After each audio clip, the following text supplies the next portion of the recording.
Hey guys, welcome back to another episode. Today I want to take a different approach, and this is more so a reference for myself to look back later on in time and to see if my feelings and thoughts have changed about any of the sets from the Scarlet and Violet era that we're in right now. As you know, Charlotte Fables is coming out in a couple months, and then further down the road, Stellar Crown is coming out. Personally, for me, I am more interested in Stellar Crown due to the rainbow border, and I'm curious to see if that changes the whole perspective or perception that is on the Scarlet and Violet era. Just because right now there's been a change due to Twilight Masquerade and the Greninja, but for the most part, people still herald Sword and Shield as like this really big thing, especially with Evolve in Skies, Chill and Rain, Fusion Strike. And people look on Scarlet and Violet as a downgrade. So this is for me right now in July to see right now how I feel about these Scarlet and Violet sets, and to see later on, maybe in December or next year in 2025, to see if my thoughts changed. As you know, we progress into a new era. All right, so with that said, let's take a look. Let's start off with the very first one, which is the base set. I think that when we're thinking about these rankings, before I even start ranking them, S is like super good, super fun. It was like enjoyable. I really like opening them. D was like I did not enjoy opening them, much less I did not really care to open them that much. Or I didn't have really good experience with them opening at all. I think that's the general ranking. Now, this is very subjective, and this is personally from my own perspective. So if you disagree, feel free to lay out where you think they all fall. But as I said, this is coming from my own opinion, and I'm curious to see if my perspective changed over the course of the months and years. So let's start with the first one, base set. I would have to initially put the base set as C, because personally, I bought a couple packs here and there, but when I opened them, I didn't really get any rush when I got an illustration rare card or any of the SIRs. Truthfully, I didn't get any SIRs from the set. I think the Miraidon looks pretty cool, but to be fair though, the set kind of leaves you wanting for more. And when you spend like $120 for a booster box and you get, let's say for example, a Miraidon, you're like, oh my god, this card is so beautiful. You look at the value of it and you're like, and it kind of just kills the whole thing. So for that reason, I have to put it in the C category. Let's see if my mind changes at the end. Next one, if I'm not wrong, has to be Paldea Evolve. Paldea Evolve has to go all the way in the S tier for me, simply because from the get-go, I loved opening them, and I love the fact that initially when it first came out, it was super underrated, and the booster box was super cheap. I remember when I used to be able to get a booster box for about $90 to $80, and yeah, this set was super fun. And also, I managed to snag the Magikarp SIR, and that was a crazy experience when Magikarp IR, illustration rare. The Gyarados in the background, the way it just shines the dark, truly is a beautiful card. The couple of the SIRs I got in the Wo-Chin, the Ting-Lu, they're okay, but they aren't really, in my opinion, SIR worthy per se. They kind of leave you wanting for more. The illustration rares are amazing though. The amount of illustration rares this set has is just crazy. I'm really excited to open more packs for this set. I think right now I'm kind of holding back a little bit in terms of purchasing booster boxes, just because the prices have gone up like crazy. But in the time that I have opened them, I've had nothing short of an amazing experience. Next one, it will have to be Obsidian Flames. Obsidian Flames, I would have to put around, I would say, the C tier, and that's me saying that the base set was better. The reason why is just the Obsidian Flames, when it came out, I don't know, just like the SIRs were not that desirable. None of the cards really spoke to me. The Charizard was okay, but for me, when I was coming into this, I saw so many Charizard SIRs already, like the Charizard from Brilliant Stars, Charizard SIRs later on in Paladin Fates, the Charizard SIR in 151. There's so many Charizards to go around, and unfortunately they dubbed this to be a Charizard set, and the Charizard itself is underperforming, so it's not the greatest look. Now, I did snag the gold card because I think that I just like the way the orange and the yellow kind of like bounce off of each other. And I think long term, this set has a lot of growth to be had. But I think right now, if I were to rank which set I would open more, I think would have to lean base set then Obsidian Flames.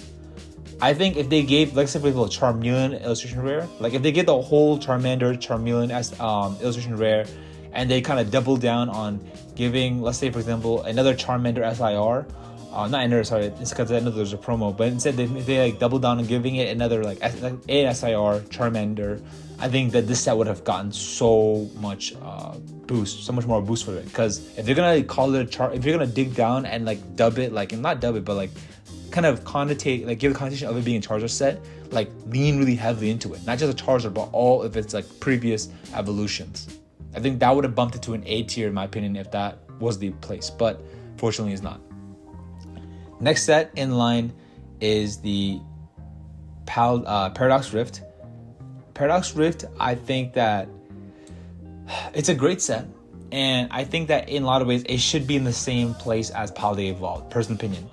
I think the problem with Paradox Rift was that it has so many good cards, and I think that often or not, people want a chase card that they can dub as like, oh, this is this card of this set, and just kind of pour all the money trying to get it.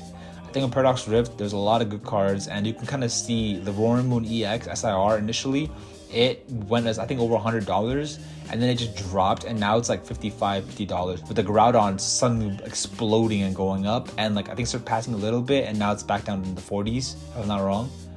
I think long term this set will do really good. In terms of opening the set itself, I personally found some, like, I got some good cards like Rika SIR, couple of illustration rares. There were some good highlight moments, so I think because of that fact, I have to personally put it in A tier. Next one will have to be the 151. I think 151 technically should be in the S tier just because of nostalgia and growing up on Pokemon.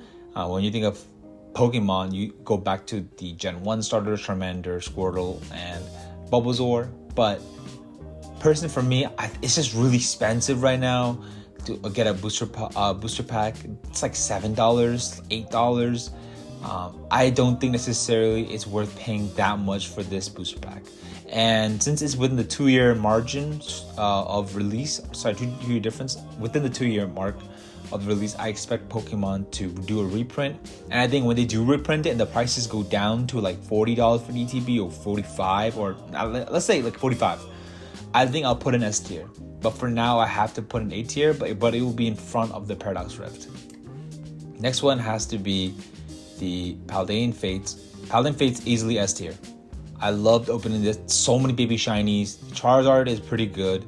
The baby Bubble Mew, oh my god, the Bubble Mew is so good. Not to mention the Gardevoir SIR. Like, those two cards are the most beautifully scarred. And guess what? I got both of them. And opening them and getting them, oh my god, that was such a great feeling. And it's a set with so many cards, so many possible hits you can get, and all around, and it's really affordable right now. So I think value-wise, there's a lot of good cards to chase, and also it's really affordable. And I have a lot of great fun open baby shinies. So all around, I would put an S tier right behind the Paldea Evolved. Temporal Forces. So Temporal Forces, I've opened I think 2 booster bundles.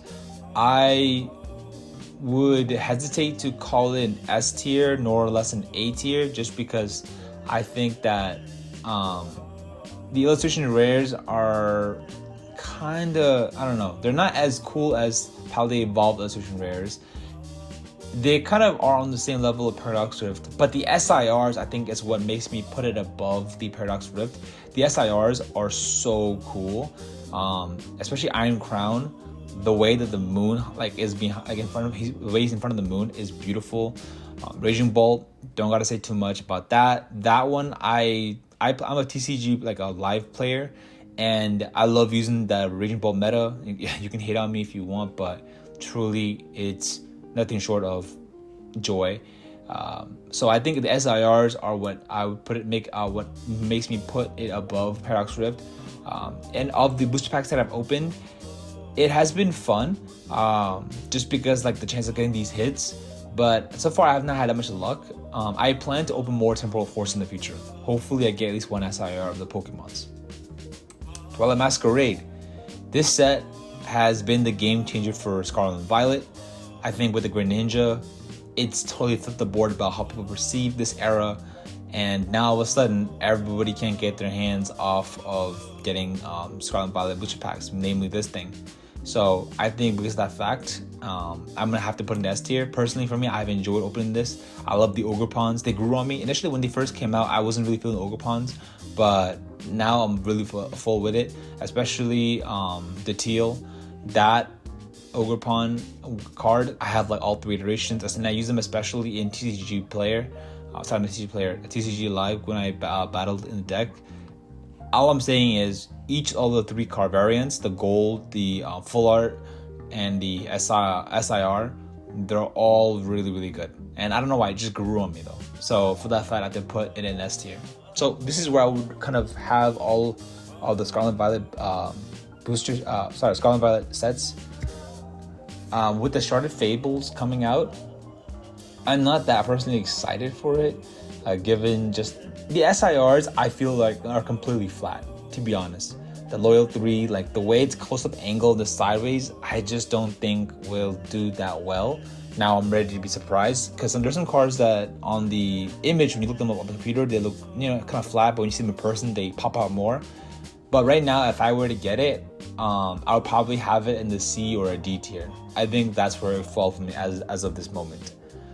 Stellar Crown, I personally would have it in the A or S tier just because of the rainbow. I think that's a totally different meta changer. That's something that we haven't had. And for that simple fact alone, it's a game changer. And I'm really curious to see the reception on Stellar Crown. So with that said, that is my ranking as I said before, and I kind of gave you my 2 perspectives of the possible 2 sets coming out for the rest of this year. Thank you for watching. Leave the comments how you feel about it, if you agree, disagree with me. Otherwise, peace out.